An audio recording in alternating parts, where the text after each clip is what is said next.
Those who are aspiring to write civil service exam in the year 2026-2027, CSBIS Academy is starting a new batch on April 23rd on Wednesday. The new name of the batch is Vishwavasu. As this is a Telugu New Year this year, Vishwavasu batch we are launching on April 23rd with our auspicious name.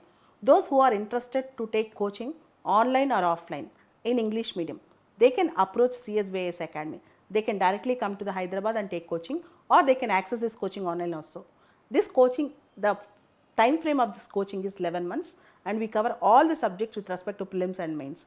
Those who are really interested to take coaching for civil services, they can access CSBIS Academy through these phone numbers. They can call, they can ask their queries. The phone numbers are displayed on in front of the video and also in the comments box of the video. Thank you. Phone numbers and further details can be found in the description box below the video. Interested candidates who want to join this course can fill the Google form which is given in the description box below the video.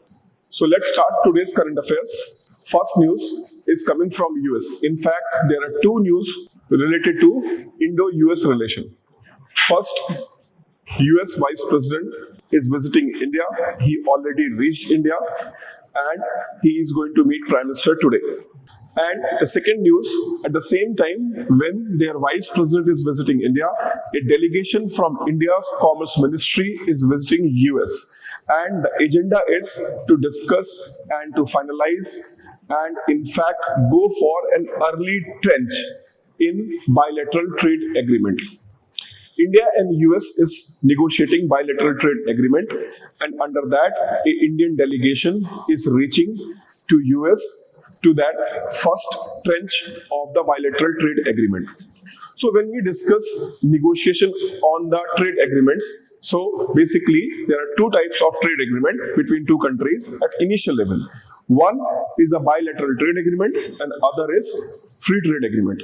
Under the free trade agreement, most of the goods are going to be under zero or low tax regime and duties, whereas the bilateral trade agreement, it targets only specific area where the tariff is going to decrease or maybe decrease to zero. So this is a basic difference between bilateral trade agreement and this free trade agreement. Now the term is used early trench. It is specifically used in the context of bilateral trade agreement, and you should not confuse with the term early harvest, which is used in the free trade agreement.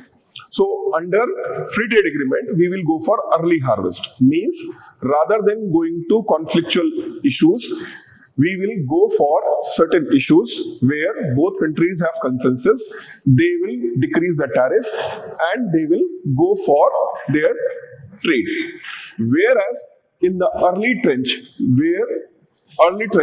which we see in the bilateral trade agreement, is a method to implement the bilateral trade agreement in the small pieces. Means, suppose if we have decided to decrease the tariff on 20 goods out of 100 goods, 20 goods we have decided out of 100 goods, then we are going to decrease the tariff not on 20 goods in one go, but we will decrease the tariff.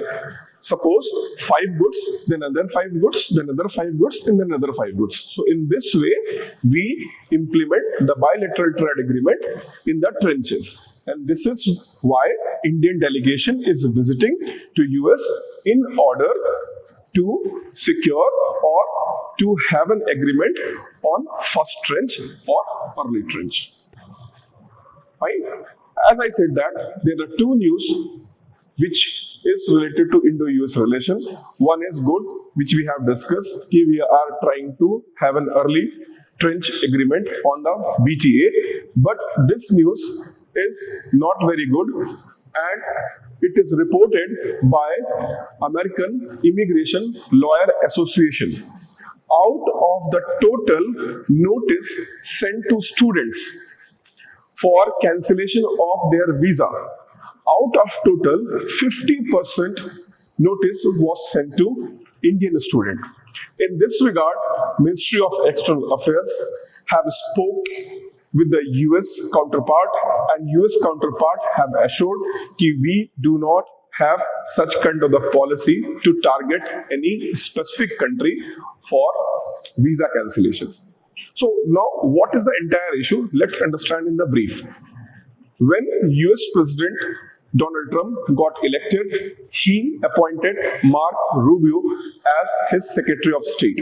And Secretary of State, he followed the policy guidelines given by Donald Trump, and he was always hawkish towards the immigration and immigration policies. Immediately after coming to the office, Mark Rubio have announced catch and deport scheme.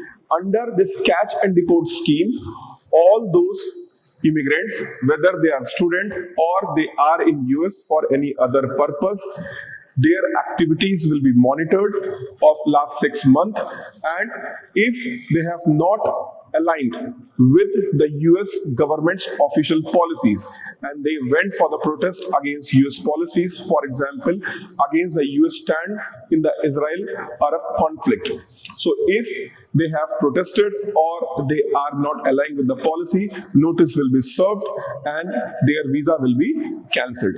So under this, notices are being sent, and out of total notice, 50% of Indians are there. The question is, why 50% Indians? In fact, here there is a data. Out of total students, if you will see the data of US government for 2023-24, out of the total students, 331,000 students, which is the highest from any country, is from India. In fact, India sent most number of students to US if we will see the data of US government. So India at first, then China, then South Korea. And these immigrant students who are going to study in US, they generate $43 billion and 120,000 jobs in US. So the foreign students, they are a big source of income for the US government. But under Donald Trump, the things are in this manner. If you are not with us, then you are not going to be in our country. This is the kind of policy of Donald Trump have opted since he came to the power. So right now, US government is running this campaign, running this scheme. Your visa will be cancelled if you are not aligned with the government policies. But at the same time, many of the Indian students who have received this kind of a notice, they have approached the court and the matter is sub judice. Tiangong Ultra. So Tiangong Ultra is a name of humanoid robot. And why he is in news? Well, he is in news because he won the race. And he won not a normal race, he won the half marathon. 21-kilometer race is conducted by the Beijing, also known as half marathon. And in this half marathon, the race was not only participated by the humans, but robots also have participated. So humans and robots both have participated and both have their own category of winner. And here Tiangong Ultra is a winner. So maybe he's a machine, but the important fact is China went to that stage where they have a robot which can run for 21 kilometers without taking a pause. So China is taking a giant leap in the technology. Recently, they have introduced a sixth generation fighter aircraft. Then they have introduced their own DeepSeek artificial intelligence, generative AI. Now they are having a robot which can run up to 21 kilometers without taking a pause. So China is taking giant leap, and we should also take certain stance where we can also take a giant leap towards the bridging the gap between technology of India and China. Bangladesh is in news again, and as usual, like Bangladesh is in news for the all wrong things. Again, Bangladesh in news for the wrong thing. Bhavesh Chandra Roy, he is a Hindu minority leader which is brutally killed by radical forces in Bangladesh. Since the ouster of Awami League government run by Sheikh Hasina, Muhammad Yunus become the interim chief of the government, and since he came to the power, there are consistently attack on minority Hindus. In fact, this matter was raised by our Prime Minister when he met Muhammad Yunus on the sidelines of BIMSTEC meeting. However, despite India has raised the concern, the menace is still going on, and again, one prominent leader got killed. And see, this is the Bangladesh. 2 days back, he was advising India to protect the minority. Rather than advising others, Bangladesh should look inverted approach, and they have to make sure that the minorities should be safe in the country. India-Saudi Arabian relations are in news. Our Prime Minister is going to visit Saudi Arabia on 22nd and 23rd of April. This visit have a significance. Why? Because when India has conducted the G20 summit, India, Saudi Arabia, UAE, and US, Israel, many of the country, they have signed a memorandum of understanding to establish India, Middle East, Europe Economic Corridor, IEMC. So, for establishing this corridor, which is considered as a parallel to BRI, Belt and Road Initiative of China. It is an important infrastructure project for the point of view of India and all the countries in the region. And Saudi Arabia is a key player.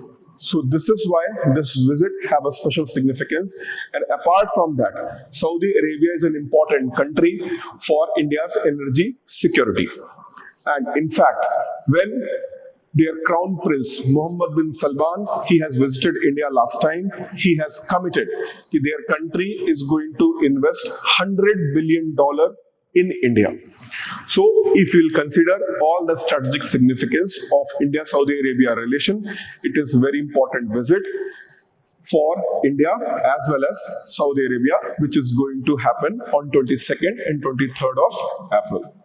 Bada Shetty village panchayat is in news. It is a small village panchayat in the Sukma district of state of Chhattisgarh.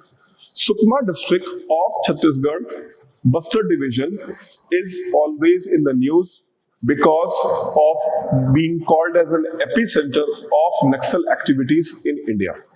But this time, Bada Shetty village in Chhattisgarh is in news because of something very special, and it is the first village panchayat of India which is free from Naxalism.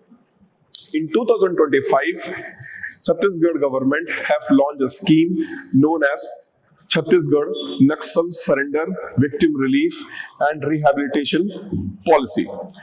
Under this, Chhattisgarh government have announced Elbit Panchayat Yojana.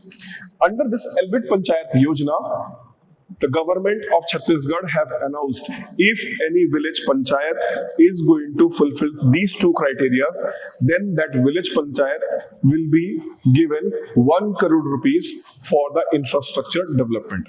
And these two conditions are: first, the village panchayat must facilitate the surrender of Naxals. Second is they have to take a resolution, and under this resolution they have to declare we are free from Naxalism. And recently Bada Shetty have fulfilled these two conditions. 11 Naxals of the village they have surrendered in front of government, and at the same time, village panchayat have took the resolution and called them as a Naxal free village.